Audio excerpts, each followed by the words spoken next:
I would say I started my music career long before 2010, but 2010 was the year that it really exploded for me because I wrote the official wedding song for our prince and princess, Victoria and Daniel. And the song is called When You Tell the World You're Mine. And from that day, everything just exploded, especially as a musician and a songwriter. I think I chose the musical path because I was so injured frequently, and all these rehabs with my hamstrings and my calves.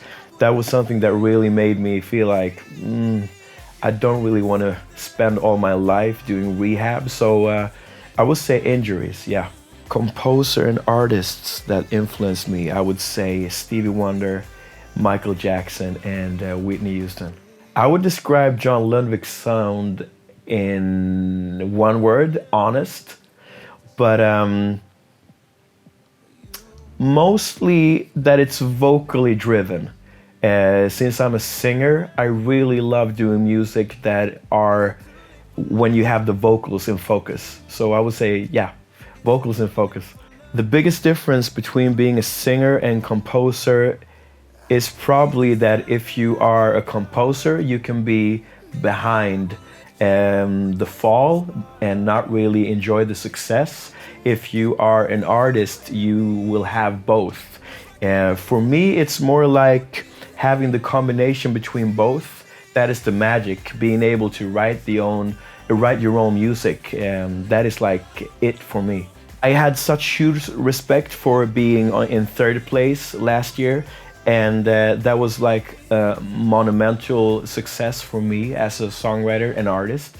So I was a little bit scared of doing Melodifestivalen this year, but since I heard the song that we came up with during the process, I felt like if I don't do this, I'm gonna regret it for the whole of my life. And I'm really happy that I did it. I would describe Too Late for Love as a song that is a hybrid between a ballad, an R&B song, and an up-tempo song. So it's like three genres in one song. And I think that's the reason why it has been so successful in Melodifestivalen and also on the radio charts. The biggest difference between last year and now was that when I did my turn, I was singing for my life, trying to prove myself that I was good enough to be on the stage of Melodifestivalen. And with that said, I was kind of nervous and scared of doing it. This year, with all that have happened from that period and the third placing, I was so happy this time. And I felt like home when I stood on stage, and that was something that I didn't do or didn't feel last year. So yeah, I would say that. You know, to work with Anis Vretov is like being in the room with a really good friend. He's such a likable guy, but at the same time, he's a genius in what he do. We write music because we love music, and the foundation in our song is like we gotta write from the heart. It's gotta feel right, and that's why I really love working with him. You know, I called Paris. She's one of the girls in the group, the Mamas, and I asked her, "Hey Paris, I'm doing Melodifestivalen. I really need the best of the best." And she said, "Well, do you have the money, honey?" and I said, "Don't really think about the cost. I need the best of the best." So first of all, she called Ashley from DC, and she called Dinah and Lulu, and they all said yes after they heard the song. We're like old friends. It felt like we, knew each other forever, and it's really like a family now. So I'm so happy they're on board. So they will join you in Tel Aviv? Absolutely, they will join me in Tel Aviv, no doubt about it. The night I won Melodifestivalen was so strange in one way, because I was so emotionally drained. I felt like I gave my all on stage those 3 minutes, and up to those 3 minutes, I've been working for so many months to deliver those 3 minutes. So after we got the result that we actually won, I didn't have any tears left. I didn't have any like. I was just drained with emotions. So that was a special night because I met my family for the first time in 2 weeks, and all of the people that ran up to me and said, "Hey, John, congratulations!" I was so happy, but at the same time, I wasn't really there. But that was a special night. Having 8 12-pointers, which was like making history in Sweden because it never happened before. That was so overwhelming because I couldn't really imagine that in my dreams, getting that full pot. But having that in mind while I go to Israel in Tel Aviv feels really good, and I'm just gonna keep that in my heart as a little energy thing. Did you have any favorite songs from this year's Melodifestivalen? Wow, yeah, I would say I do with Arvingarna, because my daughter is singing it round the clock at home.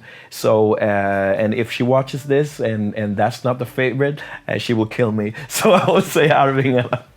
First, I wrote Bigger Than Us as a song for me to perform in Melodifestivalen.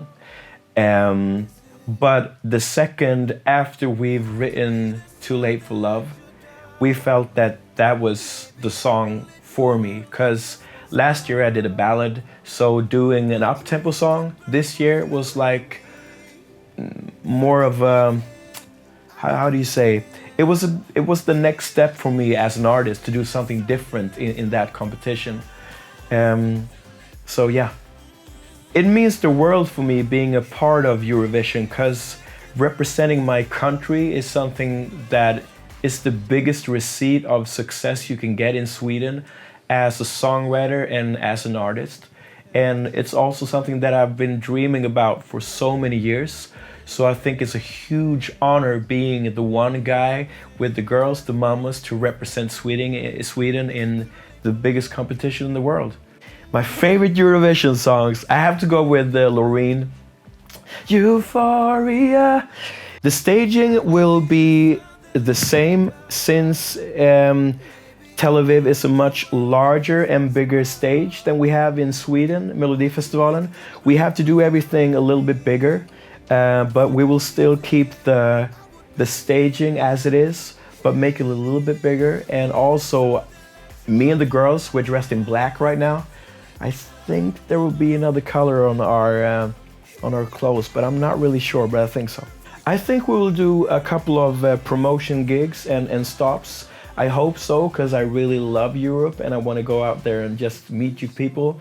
But I don't really know which countries and what stops we will do right now. But I think a few, yes. I've had a chance looking at the competition, and it's a big competition. Wow. But I'm gonna keep it in my heart which ones I think are the most hard to beat in Tel Aviv, but I definitely had a good look. There is many special moments. First of all, saying, "Hey, how you been?" in this little lightning room. I think that is so cool. And also in the middle of the song, when the mamas enter from the black and just walk out in the lightning. I think that's one of those moments that gives you the goosebumps. And also the third thing is "Hear Me," that little move with the "Hear Me" thing. Those three in combination, yeah. Is there an album or EP? Yes, there is. There definitely is, and I'm so looking forward to release new material.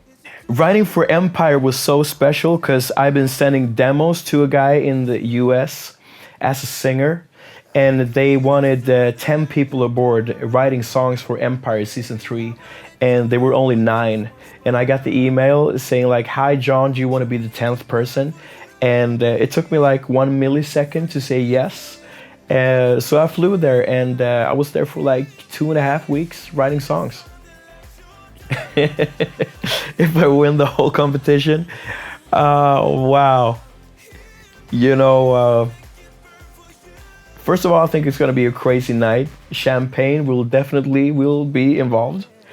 And I can't even think that in my mind right now, but it's going to be a crazy night. Yeah. despair.